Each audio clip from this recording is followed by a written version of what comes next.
Hello everybody, my name is RPG, welcome back to Let's Play Shining Force 3. We're getting kicked in at the deep end, pretty much, straight away here. We've had a tiny little bit of intro dialogue and we're going straight into the first battle.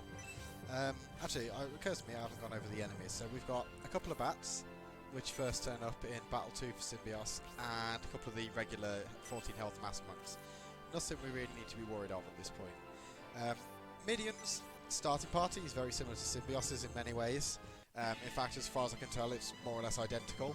I haven't gone and double-checked the stats of the starting party members, but it would not surprise me if they were identical, more or less.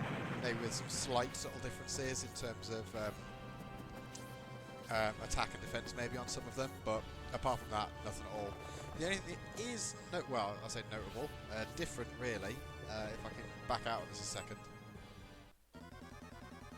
Well, not that I can really do that while I'm being punched, but you can see that Campbell is as much of a brick wall as Danterez is, which is quite nice.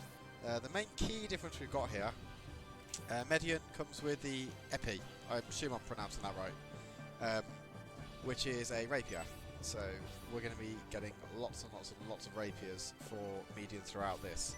So Symbios' speciality was the regular swords, Median's is rapiers, and Julian's is the other bladed weapons. So, we've got quite a few enemies to get away with here.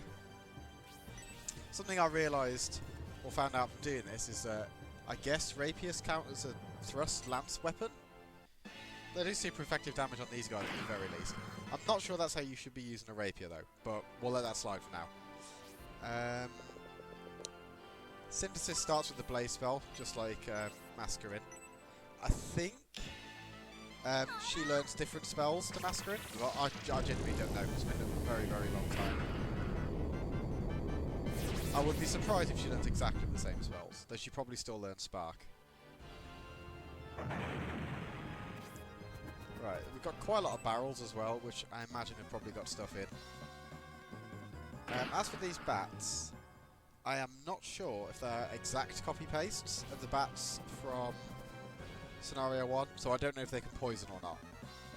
Well, that answers my question for me. Yeah, they can poison. That's going to suck. Because we don't have any way to cure that yet, apart from antidote herbs, which we may or may not have. Let's get rid of some of these enemies before we start breaking barrels, though. It should be pretty simple between us to try and take each one down in 2 hits or so. So I can't imagine it's going to take us very long at all. We've got one medical herb there. We could really do with an antidote herb. I'm not sure if anyone's got one. Probably quite safely have Campbell tank. Oh, okay, so Aida's got an antidote herb, so that's a good start. Let's have him bash this bat first, see how much damage he takes for the poison. If it's like 1 or 2, it'll be fine. 1. Nothing to worry about then for now.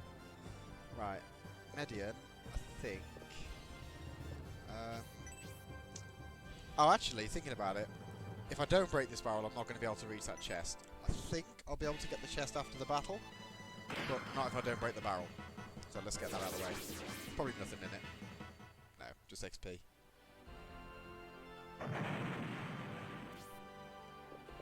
With a bit of luck, we'll be able to get something good out of these ones. Alright, so yeah, I suspected that the enemies might now home in on Median. That's a bit of a pain. So this first battle for Scenario 2 is already substantially more challenging than Scenario 1. If only because poison's quite nasty to deal with right at the very beginning. Although, on saying that actually, I feel like the mass monks in... they both do 2 damage, so let's kill the bat because it poisons. I feel like the mass monks in... because there was 4 of them, and then the 5th one that was slightly stronger. If you were positioned your characters poorly and they all got ganged up on, it was very easy to have someone die. Whereas, although I'm getting chipped down here, like, quite nastily, I don't really think I'm in much danger. You can hit this guy again, and that'll be 1 hit from death. So I can then just have a sit over here with this bat for a bit, heal himself up so he doesn't die. So you're now stuck in here until I kill this bat and get you out.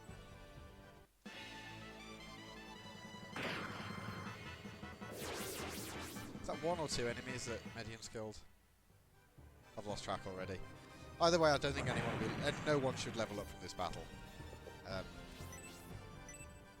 But we should be relatively close, especially if we can spread the XP out properly. I want Yudo to get the kill on that, the hit on that last bat. Just because it will get him a little bit closer to getting a level up. He hasn't really got the MP pool yet for to start doing the silly strategy where we just spam all of his mana every battle just to make sure he levels. One thing I will highlight quite quickly while I'm thinking about it though is, as this is the second game, we start to see some slightly more fancy particle effects. Some of the graphics are a little bit more polished as well. You won't see a whole lot of it just yet, but for example, the way the barrels fade out is a lot more polished than it was in Scenario 1. Presumably because the team had more time to work on these ones. Right, Median desperately needs to heal himself now. I really need to decide on whether or not I'm going to call him Median or Median as well. I think Median probably sounds right, so I'm probably going to have to kind of train myself to say his name like that. But I might as well get into the habit of it now. Alright, so that basically stops Yudo from dying. That buys me another turn or 2. Pretty sure no matter where I put Symbios here, he's going to be hit. So we'll have to, I say waste, make use of this herb that, to be brutally honest, we probably otherwise won't use. To make sure he's nice and safely tops up. Right. The last barrel didn't have anything in, so I'm assuming this one probably does. Or it's an awful, awful ruse. And that's how they say is. Our health spread is a pretty decent find. I will probably definitely use that off screen on Median just to get his health up to 16. Makes him a lot less scary. I'm glad that was a block and not a counter, thinking about it as well. Did you kill anything yet, Campbell? Yeah, you did. Right. If you hit this guy, Median can charge over and kill it, and then one of you can break the barrel after to find out what's in it. Or you can kill it in one hit. Oh, not quite. Close though. Brave effort. Please don't counter it. That would suck. Well, I mean, it wouldn't suck really, but I'm trying to keep the XP distributed very evenly. Oh no, don't hit it. Just kind of chill. Oh, actually, one thing I haven't showed is there's this priest guy over here. He's got lots of mana and no spells or any stats really of any kind. I'm not really sure why he's there. You can talk to him after the battle, and I'm presuming that's the reason. But he doesn't function like a priest when you talk to him, so I'm not entirely sure. Possibly just a little bit of flavour. Right, so there's just the one bat left and that barrel. Let's have Synthesis chill here. Not really planning on letting it hit anything else, so poison. Oh, it's a good job you can't get double poisoned. Right, Campbell, you break the barrel. Then we'll have Median open the chest, and then Yudo can bash the guy over the head. Oh, we got a medical herb to replace the one we used, so that's not too bad.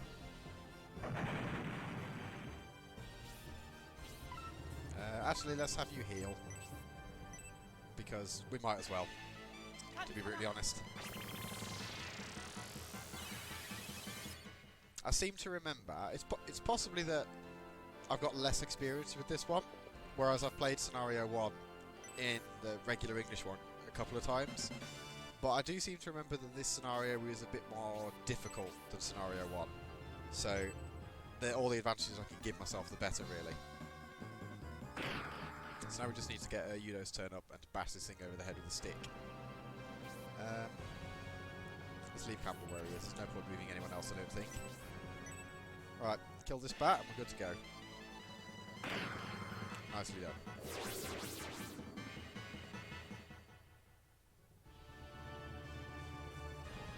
It still takes damage though, that's mean. I didn't realise it did it that way around. I could have sworn that in scenario 1, if you kill something even while poisoned, it stops. Anyway, that's the end of the battle, and there's going to be quite a lot of story coming up after this, so I'm going to leave this here for now. Thank you very much for watching, and I hope to see you next time.